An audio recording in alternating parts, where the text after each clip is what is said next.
Ladies and gentlemen, welcome to GFW Mayhem. We are here in the 2300 Arena in beautiful Philadelphia, Pennsylvania. The pyro is primed, and so is the show, folks. Hey, oh. Good job, pyro guy, good job. I forgot about the second burst there, Goth. How are you this evening, Goth? I'm doing alright, and yeah, we do need to get a new pyro guy, by the way. He's a bit of an idiot. Well, yeah, that's, you know, it was totally his fault, not mine. Anyway, moving on. Our first matchup of the evening, folks, is going to be Leon Devon and More Rivers, two of our young lions that have sort of come up together, versus El Proscrito and Armando Guerrero, another two of our wonderful young lions. Now, Goth, El Proscrito and Armando Guerrero have been down in Mexico doing a little outreach for GFW so that we can set up to use the arena down there we're going to be using for Catalyst, which is why we haven't seen them on TV. I don't know about you, but I'm excited to see them back. Yeah, I am. I'm actually excited to see that the show in Mexico. I've never been to Mexico. That's going to be awesome. Yeah, that's you know, you gotta get your own airfare though. Like that's not on the company's dime. Wait, what?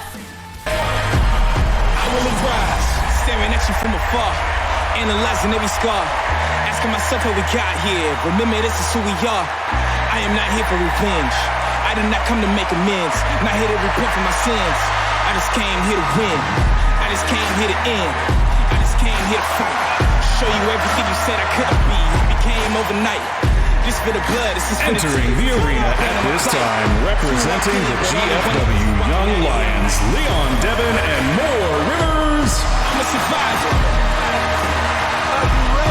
For my life. Come on, get stronger.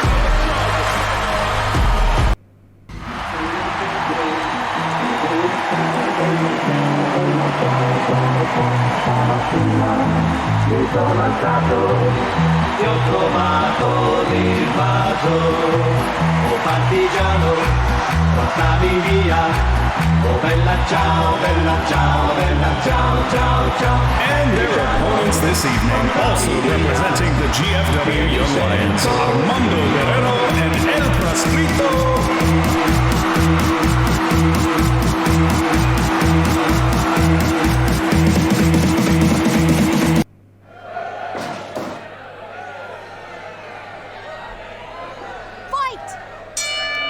Looks like More Rivers and El Proscrito going to start us off here, Goth. Armando Guerrero getting in immediate. Wow, okay. Okay, this is a... Oh. Ooh. Hello.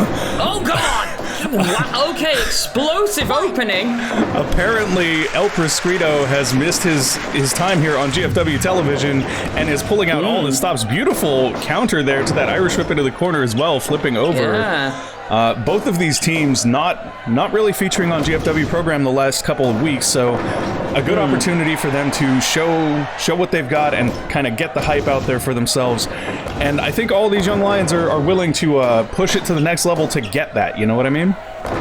Yeah, no, definitely. All of them wanting to prove that they're the you know, bright new stars of GFW, and also each of them has yeah, got to really make that shine count. You know, it's really interesting, too, to see Armando Guerrero and El Proscrito in the ring together, having earned each other's respect at Backdraft. It's actually just the first time we've seen them compete together since then. But as I mentioned before, they've been down in Mexico doing outreach for GFW, kind of building relationships down there, so it's easier for us to head down there to do Catalyst, and also just to help us find some more talent from Mexico, because we've got, you know, such wonderful Mexican young lions this year. Yeah. Nothing wonderful about those chops, though. I bet Leon Devon would rather we didn't have Armando Guerrero at that particular moment. Tag out, mate, to Armando Guerrero. Oh, nice double drop kick there. The teamwork definitely in sync between El Proscrito and Guerrero in this matchup, perhaps more than we've seen in the past at any point. Leon Devon, though, also another one of our young lions that we're kind of waiting for him to have his breakout moment. He's been growing so much as a competitor. Give up? Yeah, no, he definitely has, adding new moves to his arsenal, growing as a competitor. Like, you know, each week, as we've said, he is just getting better and better and better, and it's just, yeah, waiting for that moment where it all comes together. Yeah, I feel like that moment is fast approaching. It won't surprise me if he gets that big win right here today, but he does have steep odds against him in Armando Guerrero and El Prescrito here, two of our most standout competitors in my opinion. Who am I kidding? I love all our young lions. Let's be honest. Oh my god, that counter. Wow, yeah, that was certainly not good for Armando Guerrero. The technique applied there by Leon Devin. My bad. We have two Leons. I get confused sometimes. Gable is the one who's a pain in my ass. Oh, I wasn't supposed to say that. The network's not going to be happy with me now. Can't help it, guys. This is the first match. And Devin able to fight his way out. I'm going to get fined for that, Goth. I know I am. We'll cover it somehow. Arm drag there on Armando Guerrero, and Devin gonna make the tag out to more Rivers here. Yeah. And did you see El Prescrito beckoning Rivers on as Guerrero was trying to make the tag there, delaying the tag for a moment, but now he's kind of paying for that. Give up. Yeah, the first time more Rivers in this match. Let's see what he can do against El Prescrito. More fights his way out of the corner there and comes off the ropes. Big knee drop across the chest of El Prescrito here. Oh, wow. More Rivers, a very unique competitor in GFW. He is the largest, or the smallest heavyweight that we have. He's almost a junior weight, just above that. So definitely more agile than the majority of our heavyweights and more powerful than the majority of our juniors. Yeah. None of that doing anything for him here, though. No. No. Oh, but Leon Devin is out here, too, and this is just broken down into a brawl on the outside. God. Oh, wait a minute. Shelley might want to get some control here. Oh, God. And Prescrito, thinking better of it, gets back in the ring here. No count outs tonight. Yeah. Strike exchange between Moore and Prescrito. Who's going to win out here? Ooh. I kind of had a feeling that's where this was going. Those shots to the gut by Moore were just looking real vicious. Oh, jawbreaker. And Moore with a Magistral Cradle here. Yeah. What? No. Oh, Armando Guerrero was coming in to break that up. Oh, it gets thrown to the outside. And Prescrito is happy to keep things on the outside here. I think perhaps we're seeing a little bit more of an aggressive side to Prescrito than we've seen in the past. Like, he's taken this to the outside twice now. Yeah, I think he's picked up a thing or two from Armando Guerrero, I'd say. I would definitely agree with you, Goth. I think perhaps the styles melding here is something that is benefiting them. Oh, banished! Oh, wow! But Armando Guerrero in to save the match for their team. Close to that corner. Yeah, definitely the wrong corner to go for banished here. And in comes Leon Devin. Yeah, and oh, I was about to say Prescrito looks like he's out there, just got up.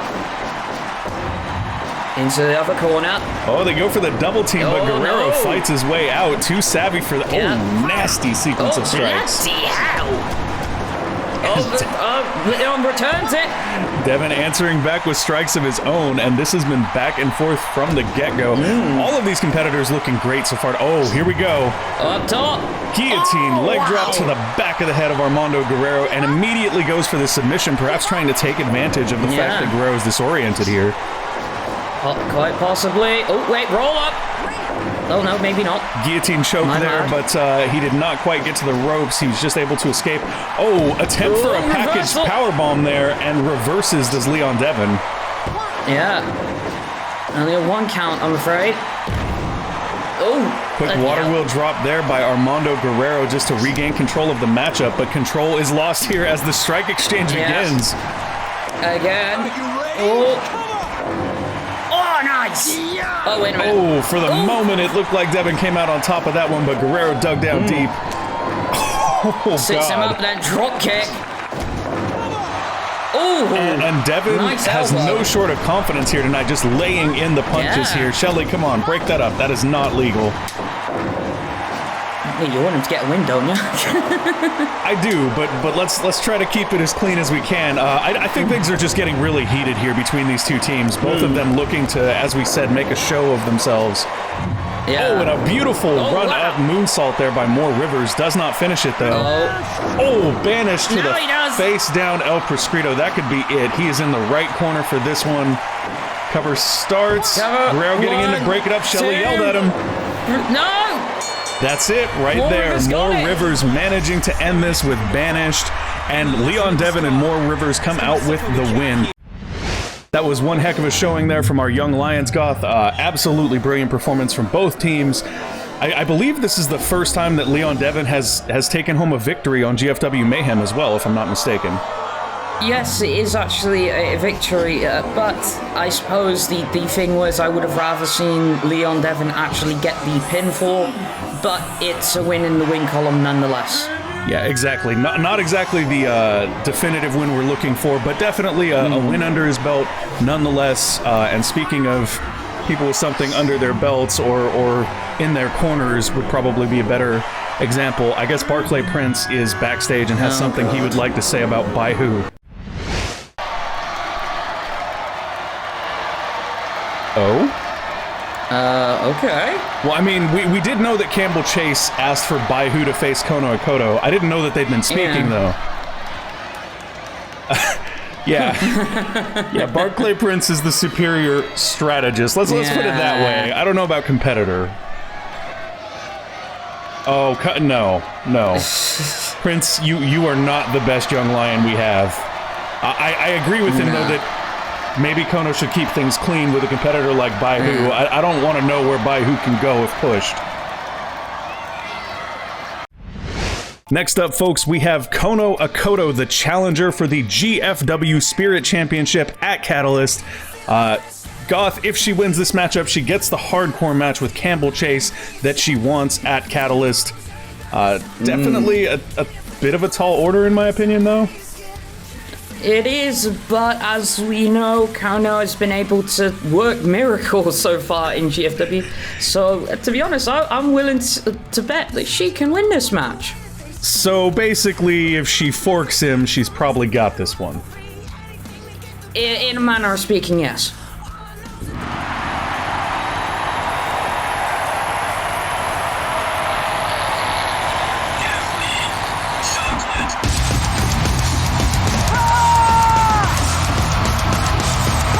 Entering the arena at this time, the delinquent Kono Akoto.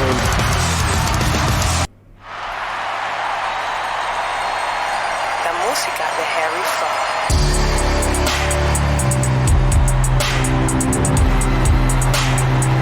And her opponent this evening, Paragon By Who?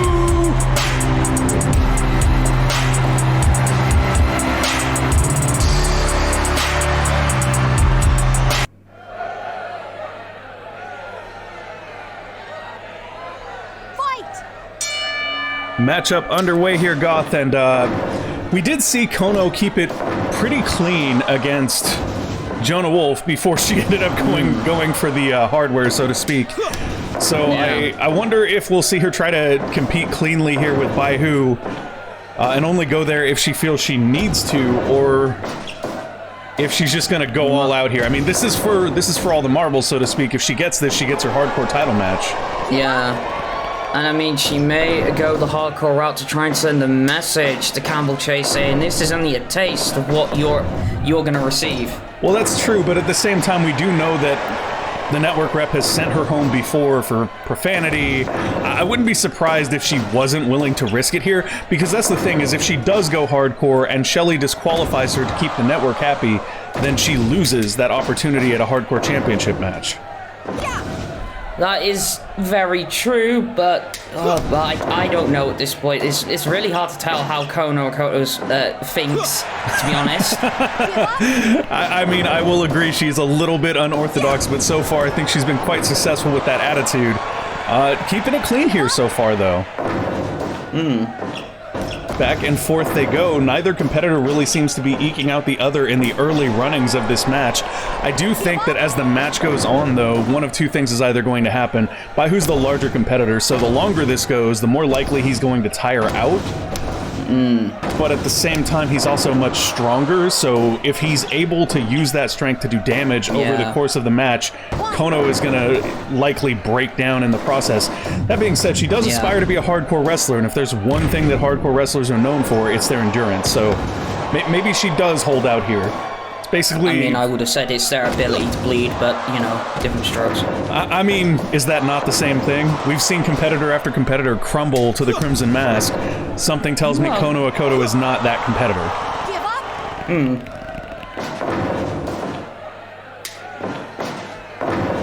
I'm red here.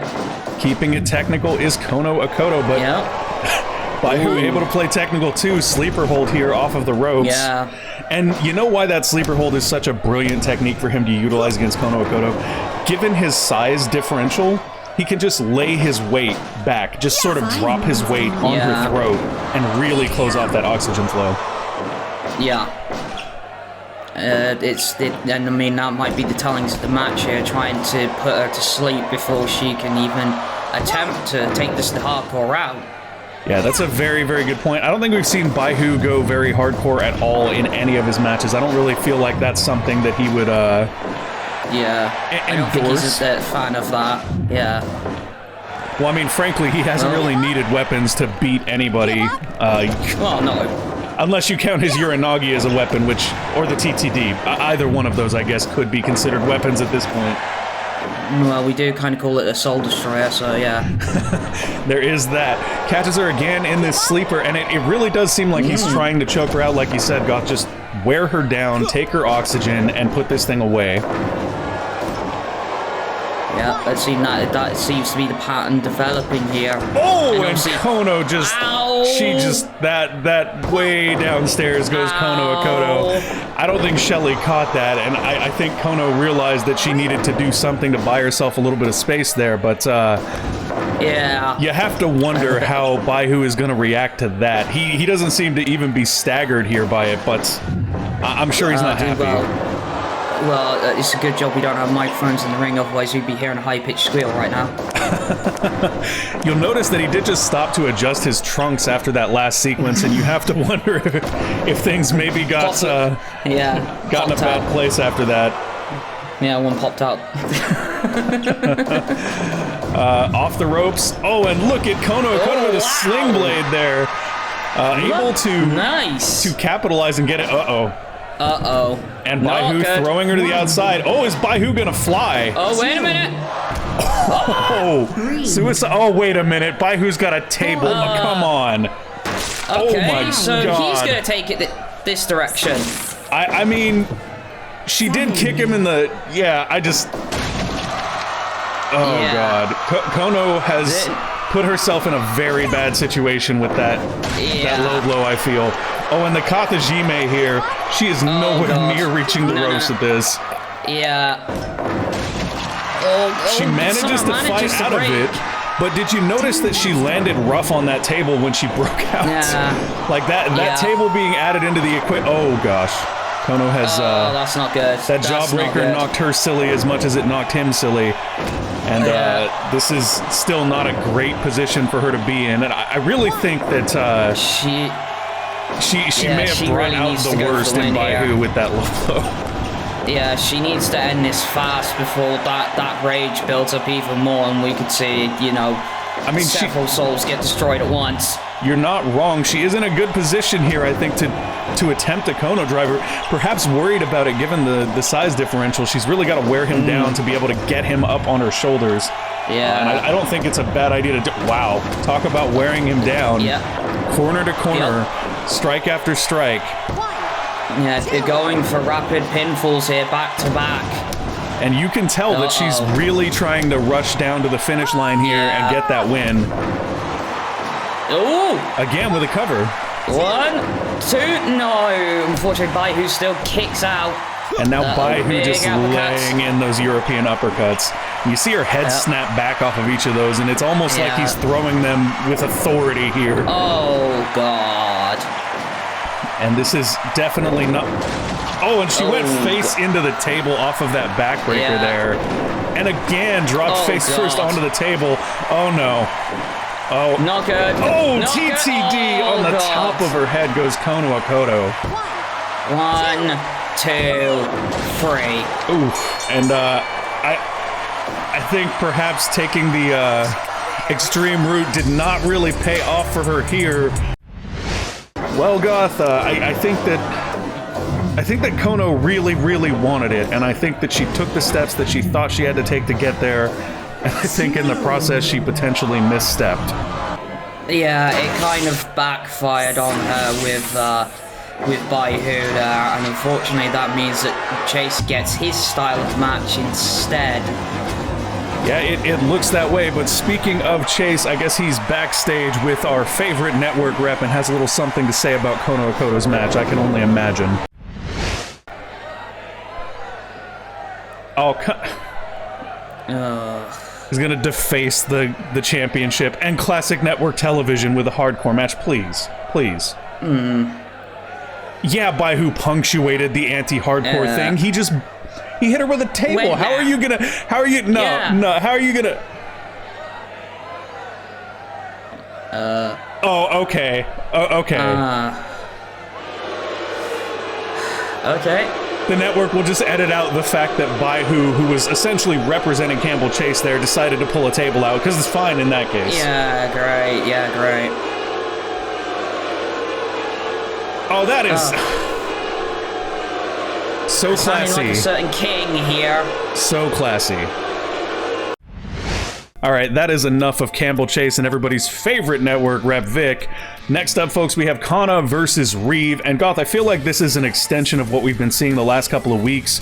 We saw Kitten versus Reeve. Reeve coming out on top of that one. It was a phenomenal match, though.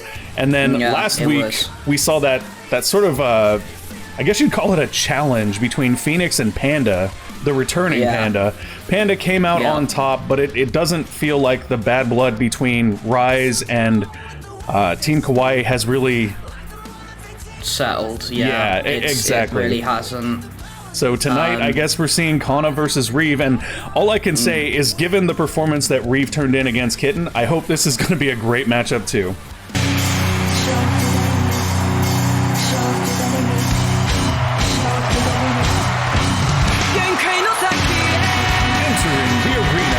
Time, the Empress representing Team Kawaii. This is Kana.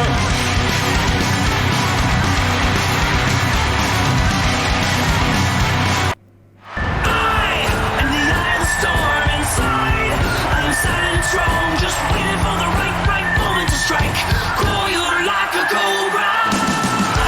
And her opponent this evening, he is the irresistible force representing Rise, Reeve.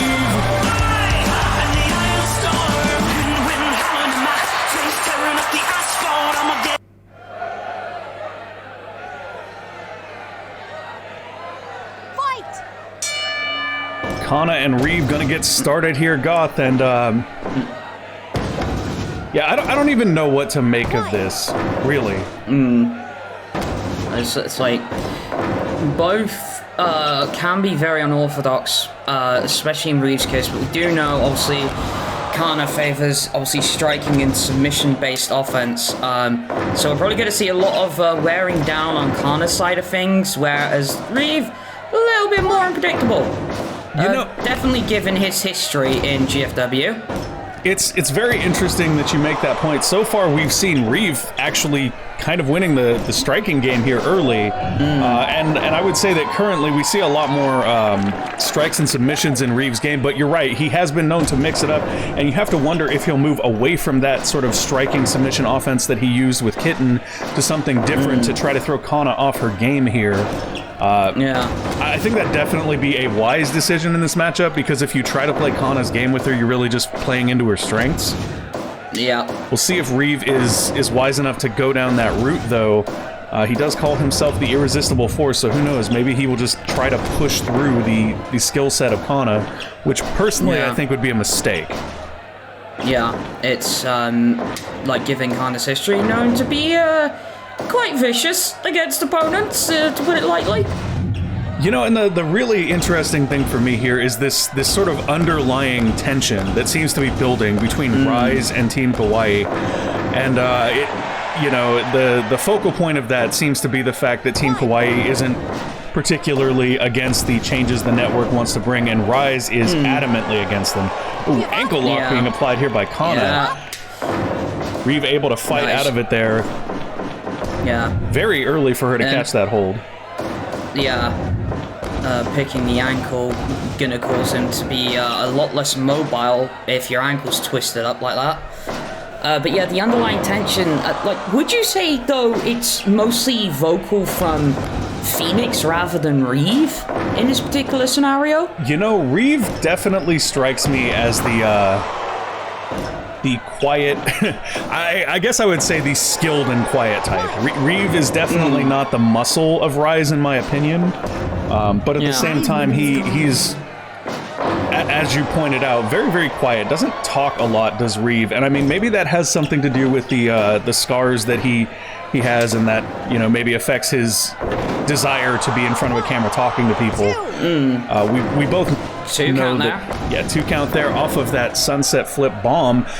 We've both been around long enough to know that Reeve originally wore a mask due to, you know, his personal anxiety issues about those scars. Now willing to show them to the world, but probably not in a place to really talk very publicly about those scars in particular. Yeah. And obviously, going Cali's side, obviously been, you know, main faction in GFW for quite a while. And yeah, the thing I'd say with them is that the network, you know, banning sort of like the hardcore wrestling and blood and so on and so forth, it doesn't really affect them. They just really, at the end of the day, they just really want to just entertain people with their comedic shenanigans half the time. Oh, and look at this. Reeve literally twisting her up here. How is he going to follow that up? I have to wonder. Looks like he thought about going to the top, but did... Oh, wait a minute. Epicenter. Speaking of a submission game, Epicenter being applied here. Kana refusing to give up there. No, and but back to your point, Goth. I agree that Team Kawaii doesn't really feel like it affects them at all, but I think the real problem here is Phoenix, if I'm being 100% honest. I think that Phoenix has a very you're with us or against us attitude towards Team Kawaii, and their desire to not be involved in it one way or another, I think just rubs him the wrong way. And considering the bit of a split that we saw between... Oh, bloody hell! Sorry, continue. No, nasty German there. Considering the split that we saw, sort of the divisiveness between Matt Aries and the rest of Rise at the beginning of the month, when Phoenix and Reeve both stated that they were not fans of the changes being made, I think that perhaps they've both kind of taken a more hardline stance against these changes, and perhaps the fact that Kawaii doesn't want to take a stance on it is just rubbing that sore spot of Matt Aries not wanting to take a stance on it either. And this, oh, bloody hell. Nasty reverse DDT there. Yeah, I feel like this is only going to get hotter. I don't think this is cooling anytime soon. And it's not only that, it's like, I mean, I don't get Phoenix's logic. I don't think really anybody does, maybe apart from yourself. But like when it was announced, like nobody really had any time to think about it at that point. It had literally just been announced, and Phoenix is going around asking everybody, are you with us or are you against us, sort of thing. So you say that, but I mean, we did get some immediate reactions from certain members of the roster. If you really think about it, like obviously Kono Okoto is not okay with this.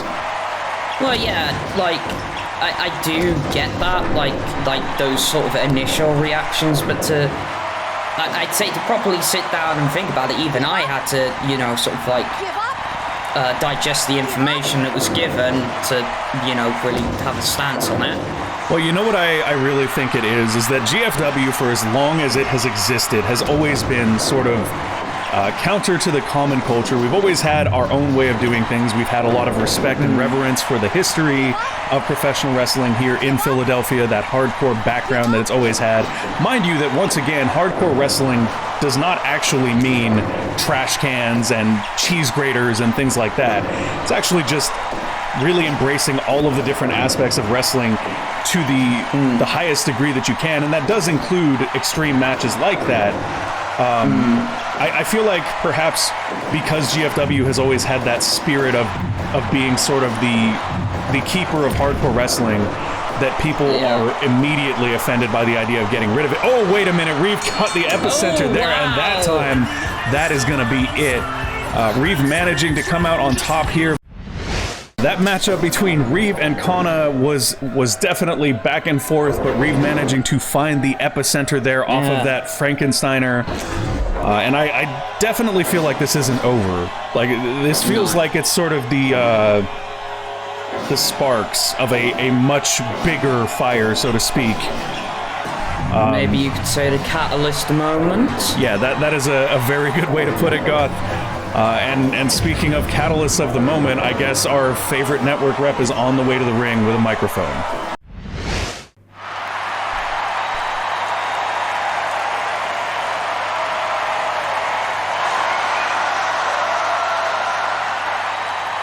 Entering the arena at this time, representing Classic Network Television, Victor K. Morelli.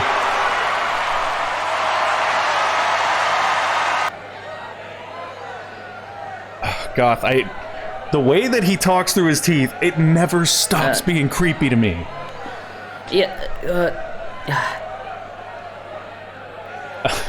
Oh boy, I can't wait to see the great things the network has planned for GFW. Yeah. Oh, wait a minute. Wait a minute. It looks like Anthony Martin is on the Tron, got a few things to say himself. I like that. Slick Vic. Seems good. Seems good. Wow. Yeah, he's the reason little kids buy t-shirts, I'm sure. Those Moment Maker t-shirts really flying off the racks. Oh, and here we go. We're getting back to Leon Gable. See, why is he including Vic in this, though? Him and Slick Vic can have some chats next week, I guess. So he's with a what? Interesting little chat there between Slick Vic and I'm keeping that, Goth. I'm keeping that, and Anthony Martin. But I don't know about you, but I've been waiting for this one, Goth. Yeah, no, I have as well. Like, I don't know what it is he has, but it's something big. It better be big for as much as he's hyped it up. But speaking of big, next up, folks, we have the biggest of the big. Tackett versus Kyle Sycamore with Professor Asher. Tackett, of course, challenging Asher for the GFW FTW Championship at Catalyst. This matchup tonight, if Tackett is victorious, essentially he gets to choose an opponent for Asher. If Asher does not defeat that opponent, Tackett gets to name the stipulation for their match at Catalyst. However, the catch is that if Tackett loses this match, he doesn't get his championship match at Catalyst. No pay-per-view spot for Tackett and that championship match. So you have to believe that Tackett will be fighting harder than perhaps we've seen him fight before. Yeah. I'm sick of playing games, sick of giving blame, sick of fucking living like the world has never given you a life to fight again. And I get alive, and I feel nothing for you.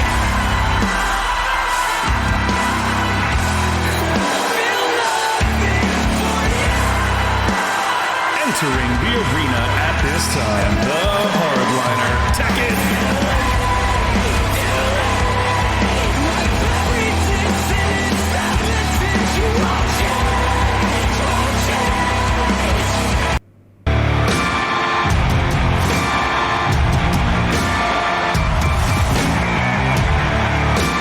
Don't you know I broke the mold like a hammer to a landmine?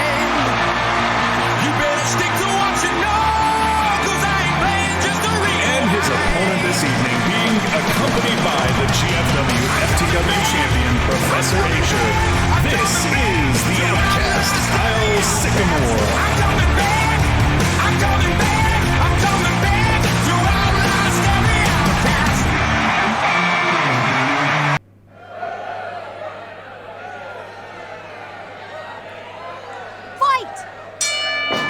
Now, Goth, I have to say that I think that this is a big step up in competition for Kyle Sycamore. The last time we saw him was at Backdraft against a lot of the other young lions.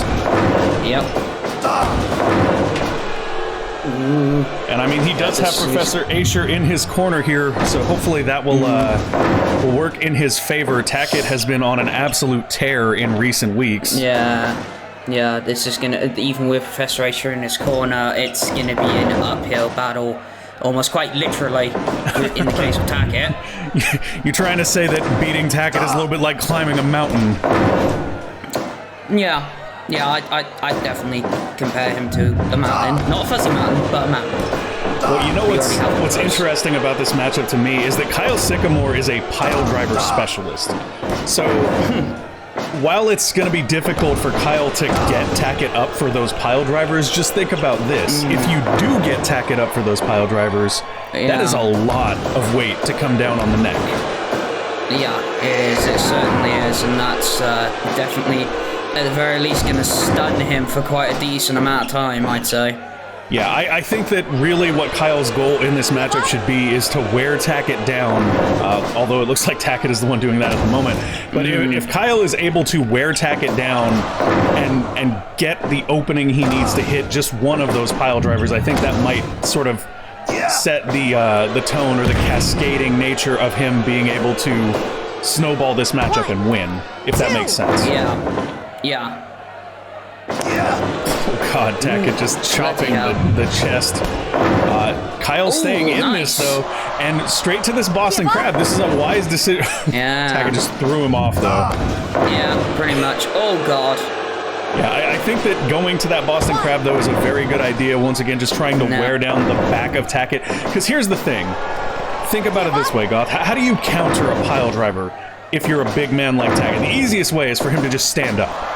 Right? He's just got to stand up and throw Kyle over. So if Kyle attacks the lower back so that he can't straighten his back and get up, that's probably the best way to get that pile driver. And we've seen him go to that Boston Crab now 3 times. Oh, yeah. No, let's hope it works out for him, but at the moment, not so much. 5 minutes gone. I will say that the strategy that Kyle Sycamore is bringing into this match is very, very sound. Whether he's going to be able to execute it against Tackett is a whole nother story. Oh god. Tackett just kicked the hell out of Kyle Sycamore. You know how notice how that he did that right next to Professor Asher as well. Yeah, I don't think that there's any lost motion in this one for Tackett. I think he's definitely trying to make a point to Professor Asher here. Oh god. And you can see the concern on Asher's face. Asher just watching Tackett's every move. Yeah. He's got to be shouting advice to Kyle Sycamore. Oh, look at that. Drop toe hold, drops him throw first across the rope, and now into this Aquast, okay. Into this Boston Crab. You notice that Sycamore tried to position himself well there so that he could use his own leg to keep Tackett from reaching the ropes. And again, drop toe holds him across the rope. This is a smart technique. Yeah, take the legs out from underneath back to that Boston Crab. Very, very wise strategy here being incorporated by Kyle Sycamore. Oh god. This seems come on. Oh, this doesn't seem good. Tackett acting like he's gonna dive out, but he doesn't. And look at Asher taking a moment to pose and taunt as Kyle Sycamore applies a key lock there. Yeah. Oh, wait a minute. Tackett's got a hammer. Asher there to make sure that does not... Oh. Yep. And a claw. Tackett has found plunder, but that claw just left in the ring. Oh, gosh. And Sycamore missed that lariat there. 1, 2. Only 2 count, though. I gotta say, that claw being left in the ring, though, that does present Sycamore with an opportunity, right? If Sycamore can hit one of those pile drivers on top of that claw... Yeah, could very well work. Oh, but it's the point, you just gotta get over there. Did you see Sycamore just outpace Tackett there? Tackett went for that big chop, and Sycamore caught him with a kick to the gut. And I gotta say, it's been all Sycamore since they got into the ring. I mean, bar missing that lariat in the corner, Sycamore has been very much in control. Tackett looks tired here. Yeah, constantly taking out the legs and lower back of the big man. Oh, Tackett missing with that big shot. Oh, but he did not miss with that slam. Both competitors down here. Tackett perhaps buying himself time to get back in this. And now just grinding at the lower back and the side of the face of Kyle Sycamore there. Yeah. Nope, take takes him down again. No, elbow to the back of the head. And right back to this Boston Crab is Sycamore. Yeah. Wise decision here, working that back. Yeah.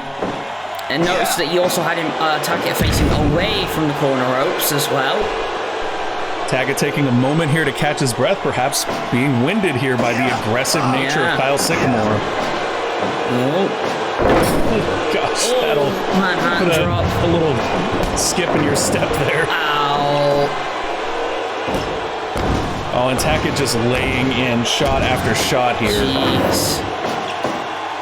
It's like, I mean, even though Kyle Sycamore's doing a fantastic job trying to wear Tackett down, it's like, really, how do you deal with a monster of this size? Oh, wait a minute, that's how you deal with him right there. Suicide tope there from Kyle Sycamore to Tackett. And I think that Sycamore has a working game plan. He's attacking the lower back. He's outpacing Tackett here. Once again, controls Tackett's head and goes into this drop toe hold. Face first into the turnbuckle goes Tackett. I mean, yeah, I could be wrong, but it's like, just really from all we've seen since the beginning of Season 3 of GFW, it's like, he's almost been unstoppable. Oh, and a big top rope elbow drop to the lower back follows it with this Boston Crab. And the thing I have to say about Sycamore is just look at how well he stays on strategy, right? On point. Like, Sycamore has a plan here. He's going to go through with it. Tackett might get some offense in here. But I guarantee you, Sycamore will be right back on his back here. Or not. Oh, God. Well, he is right back on his back. I wasn't entirely wrong. Just not exactly the meaning I had. Fireman's carry there. Elbow drop and... right back to the back he goes. Camel clutch being applied now. Yeah, not go for, maybe thinking not go for a Boston Crab because Tackett will maybe expecting that at this point. Yeah, very good idea to switch it up there from Kyle Sycamore.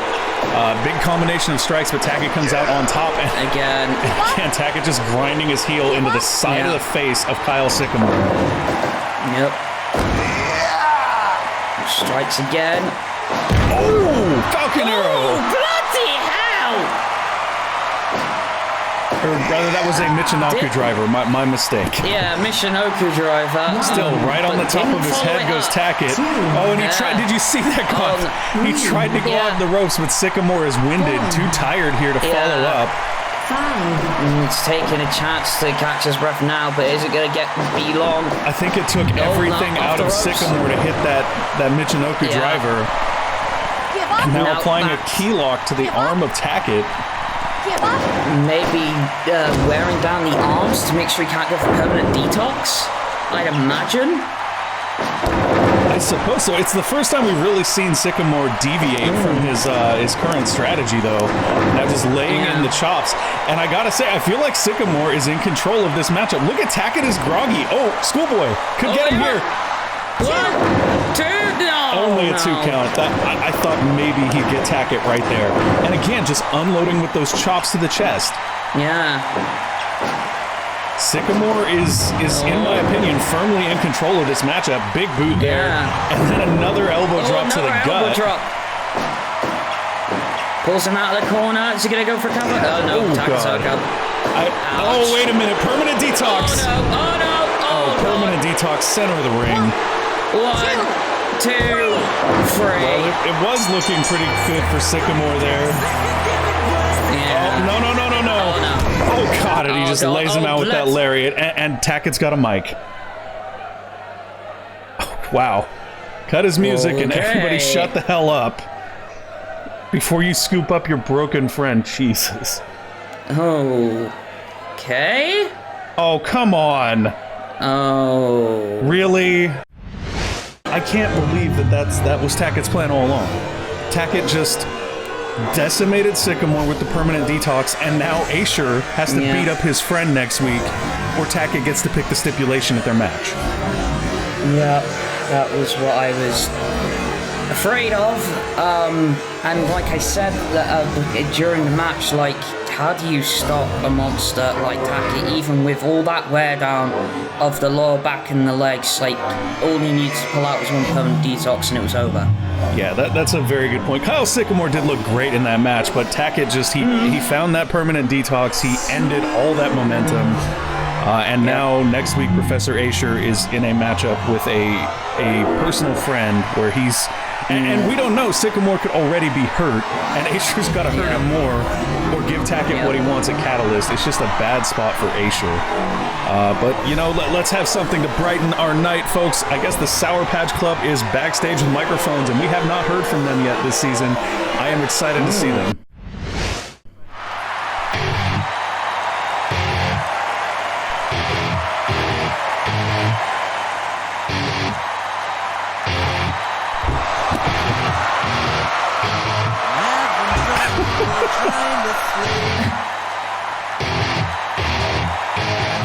Entering the arena at this time, Robbie Cox and Mace Douglas. This is the Sour Patch Club.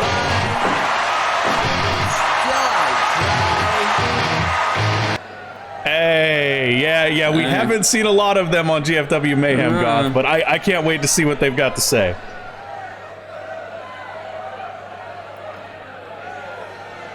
Okay, the Sour Patch Club is growing. They talking about... The Sour Patch Club is growing. All right, what do we got? Okay, I'm sure that's an innuendo at this point. The crowd loves it. Yeah, I may have put a little whisper in their ear about us needing somebody to go up against Ronan Regime.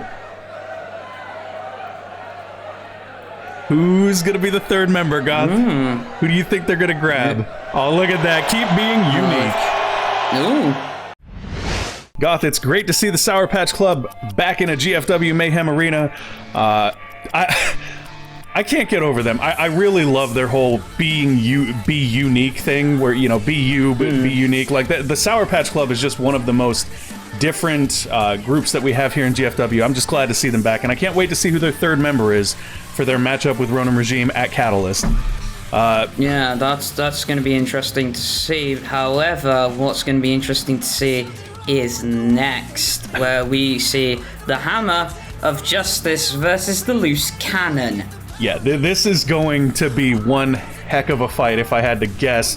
The Hammer of Justice, Mark Scarrett, of course, the last time we saw him, he was destroying X on the ramp. To my knowledge, X is still not cleared to compete, which is why Crim Rocker has been sort of stepped up and put into this matchup. Now, Crim himself has been on a bit of a tear lately, showing an absolute, you know, Loose Cannon's the best explanation for it, an absolute violence spree from Crim Rocker as of late. This should just be a fight. Like, this is not a wrestling match. This is just gonna be a fight, and I can't wait.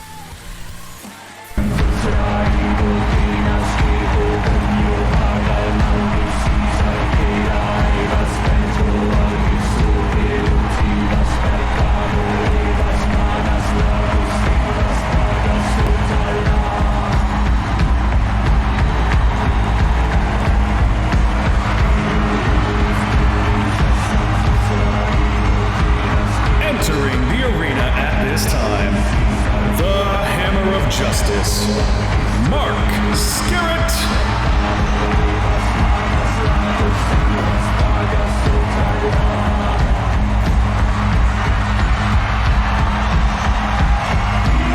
I'm not close to perfect. I'm not close to sane. I'm not the one to worship, and I'm not the one to blame. 'Cause you made up your mind, and you put me on your and his opponent this evening, he is the Loose Cannon, Crim Rocker.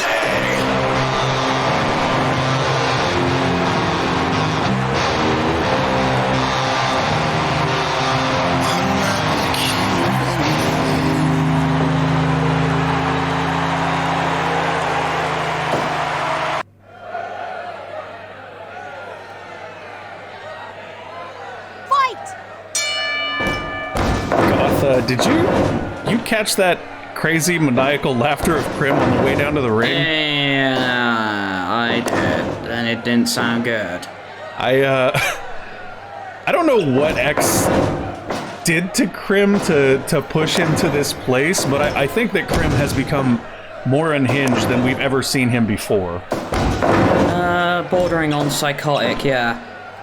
I mean, I guess it makes sense for a sociopath like X to turn Krim into a psychopath, but, you know, maybe that'll serve him well in this matchup against Mark Scarrett here, because Mark has been on an absolute path of destruction. No, he has. That's the best way to describe what he did to Omar Jackson at Backdraft, and then, of course, to X on the ramp. Like, that was... I mean, don't get me wrong, I'm all for X taking a beating, but that was just out of nowhere and absolutely brutal. Yeah, absolute savagery from Mark Scarrett on that front. But as you said, like, we've seen absolute savagery and violence from Krim as of late. So this matchup should just be Savage versus Savage, and I cannot wait. Oh god, speaking of, here we go, it begins. Bouncing his head off the mat like a ping pong ball.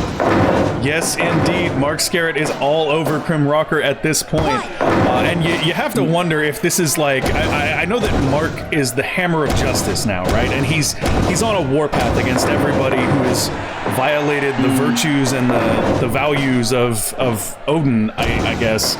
And, you know, X obviously qualifies for that, but now he's in here with Krim Rocker. And I have to ask, do you think, Goth, that perhaps he's just going to... He's intent on taking out all of Howl? Quite possibly. I mean, Howl is probably the most notorious group in GFW history, in my opinion. Yeah, for all the wrong reasons. Well, exactly. I mean, that's the thing, is Blood and Gore were something else, but Howl has been just deplorable. They're deplorable human beings. There's nothing nice I can say about them. No. From defending their tag team titles in a 3 versus 2 match, which they lost, by the way, to assaulting my fiance, to the list goes on and on. Howl are just the most despicable people in GFW, and I have to say, part of me, as much as it was brutal the way that Mark Scarrett attacked Xavier Shamrock on the ramp, part of me is so glad just to see them get what's coming. Yeah, it's what goes around comes around, I guess. It is indeed, but so far it does look like Krim Rocker is holding his own quite well against Mark Scarrett here. Although there does seem to be blood on the mat already. Wait, what? I didn't even notice that. It's not a lot. It looks like there's a cut over the eye of Krim Rocker. I don't think the network is going to be very happy with that. Here's hoping they do not cut away from this matchup right now, because that would be extremely disappointing. This is the main event of the evening, so network guys, if you're back there deciding whether you want to pull the plug, don't. Not to mention, I don't think either of these men really give any heedance to the guidelines of the network at this point. Well, I will say this, so far we haven't seen a weapon in this matchup, and I mean, cuts happen, right? Like, it's just a little cut. It's just a little cut. It's not a big deal. Just a tiny cut over the eye. I mean, you can hardly see the blood. It's fine, guys. Let it play. Let it play. Krim Rocker landing a nice right hand there, but Mark Scarrett is back in control and going up top here. Oh, God. The way that he does that backwards elbow drop, like it just... The point of the elbow driven directly into the center of the spine of Krim. And again! Oh, my God! Looking to damn near break the back of Krim Rocker. And apparently the knees. Yeah. I mean, I've heard of kneecapping somebody, but this is taking it maybe a bit too far. I think that cut might be getting a little bit worse. As Krim was laying there, the blood really began to pool there for a moment. A stiff elbow right on the cut. And he really wants to open that thing up. Yeah, no sign of slowing down in this matchup so far. Now, again, attacking the knees. I feel like he's just taking Krim Rocker apart. And not in a technical sense, just brutalizing every part of his body. Yeah, the one way of tearing somebody limb from limb. Oh, Krim stepped out of the way there, and Mark seems to be getting a little tired here. He might have worn himself out beating up Krim Rocker. And, you know, I would say never count Krim out. As much as I like seeing Howell get their comeuppance here, Krim Rocker has been absolutely vicious lately, and it may just be that he is waiting for his opportunity here. Yeah, quite possibly. Oh, not exactly finding it in this particular moment, but here they go, blow for blow. I would say this is the best spot for Krim to get back in control, and in control he is for the moment. Mark finds a kick to the gut there and just stops his momentum cold. Yeah. This has just been absolutely brutal. Krim trying to find any opening he can to regain control. Sends him into the corner here. Unable to follow up, but wait a minute. Swinging Uranagi there from Krim Rocker. Oh, and a kick downstairs, and Shelly apparently did not catch that one. Krim with a backdrop here. Staying in control is Krim Rocker, using that low blow to really establish a little bit of a lead here, but Mark able to take him down and taking a moment to praise Odin. Perhaps a bad sign for Krim Rocker. Oh, God, he just ran straight through him. That was a very, very vicious assault there. Oh, and again, Krim shields himself and hits the low blow. Krim gonna find the opportunity he needs. Oh, come on! Shelly was moving. You saw her, right? She was moving to a different spot, and he took advantage. No. Kicks out. Swinging neckbreaker here by Krim Rocker, and now Krim on the apron. What's he got in mind here? Oh, he fakes it. Oh, wait a minute. Springboard. There's nothing technical about this. He's just choking. Oh, jeez. And Shelly is counting him. Yeah, he's gonna need to break that up. Krim releases it at 3, just blatantly choking Mark Scarrett. Yeah. And I mean, this is right in line with what we've seen recently with Krim liking to assault the throats of other competitors. Yeah. Oh, God. And I feel like Mark has maybe lost a step since that. Oh, God, he's laughing maniacally. Oh, God. This ain't good. And a double axe handle to the back of the head. Mark with a roll-up here.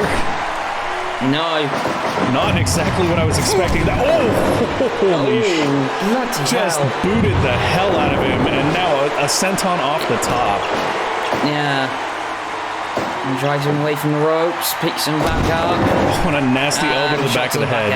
I think that Krim is definitively in control at this point. Oh, wow. Yeah. Nasty kitchen sink. And just grinding his elbow into the eye of Mark Scarrett here is Krim Rocker. Perhaps trying to open a cut on Scarrett is Krim here. Yeah, quite possibly. Mark just headbutted the hell out of Krim Rocker. Oh, tried to go for something there, but... oh, God, and he's choking him again. And Shelly's counting him here. Yeah. Oh, well, and he uses the whole 3 count there. Crush his throat. I think you're definitely right about that. And now, this is just brutal. And he's trying to smash the back of his head in. This is just brutal. We go from choking to bashing heads into the mat. Like, this is just missing with that double axe handle. Here we go, another series of headbutts from Mark. Oh, my God. And Krim saw it coming. I think he was moving into position to smash Krim's head into the mat again. Krim is blatantly choking him again. Oh, come on. Bloody hell. This is... And again, just choking him here. Okay, do we need to call the cops? Is he trying to commit murder here? And you notice he abuses that count every single time. And Mark is bent over gasping for air. This is less a wrestling match and more of an assault at this point. Yeah. That's what I'm talking about. It's like, Mark trying to fight out with that chop, but he just doesn't have the energy. The corner, and Krim, the blood in his eyes, I think he just ran into the turnbuckle. Yeah. And Mark unable to capitalize, he's still over there winded. Oh, God. This is... Krim actually taking a moment to get his breath back. Oh, wait a minute. And just choking him again. Oh, my God. It really isn't good. This is, like I said, this is not going to be a wrestling match. This is going to be a fight. And neither one of these competitors willing to stop at anything to come out on top here. Yeah. God, and you know what really bothers me about this? The thing that really bothers me about it? I get the feeling that the reason Krim is being so brutal is that he wants to impress X. Yeah. Do you think it's one of those, like, earn my approval things where Krim is literally trying to show X that he is... Yeah. I just... No, I think so. And it just blatantly choking Mark again. Now, he doesn't even care about winning this match. Yeah, no, he is in here to just do damage to Mark. And this was not what I expected when this match started. Not at all. No. And Krim is definitively in control of this matchup at this point. Yeah. All the choking he's been doing. Oh, wait a minute, going for that bomb. Oh! Mark fighting out of it, though. Krim does not get that full Nelson bomb that he's been utilizing. Ooh! Double knee breaker there from Mark, but it buys him time to catch his breath, which is really, I think, what he needed here after all the chokes from Krim Rocker. Oh, goes for a side headlock, but Krim fights out of it with that backdrop. Yeah. Now goes off the ropes. Missing with that double axe handle. Mark gonna send him into the corner. Krim just leaps forward and chokes him. Yeah, almost like he lured him in. Jesus, this is just... Yeah. Okay, I'm not gonna be surprised if CNT cuts this off at this point. This is... outside the realm of a professional wrestling match, in my opinion. This has gone a little bit too far. Oh, and Krim is just we could have been cut off 5 minutes ago, to be honest. Good. Yeah, that's entirely possible, but we don't know, so we're going to keep calling this match. Yeah. Krim setting him up for something big here. Canadian backbreaker in the corner. Yeah. And is this Krim actually trying to end the matchup now, using a legitimate submission move? Yeah. Oh, wait a minute. Oh, may have taken a bit too long. Oh, and we've seen this before. Mark is getting all fired up, praising the gods. Here we go. Yeah. Oh, God. Just railed Krim Rocker. 2, 3. And Mark Scarrett has somehow found it in him to defeat Krim Rocker after that brutal, brutal matchup. Goth, I don't have words for what we just witnessed. I'm not entirely sure that we should even be broadcasting that as vicious and brutal as that got. Like at the very least, we can put a disclaimer up, I suppose. Yeah, well, I'll leave that to the editors in post. But yeah, I honestly don't know what to say. So yeah, Taryn Johnson is on her way to the ring with a microphone, and yeah.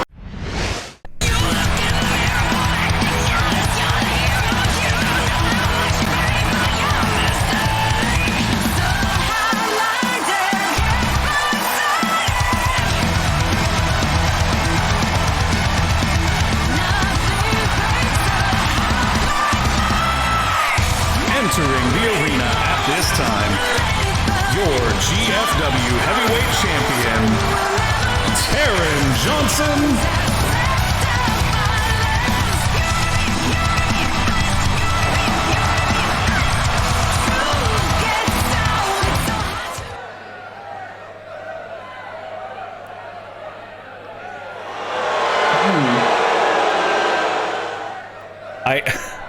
I'm still so blown away from that last match. I'm trying to keep up here. Yeah.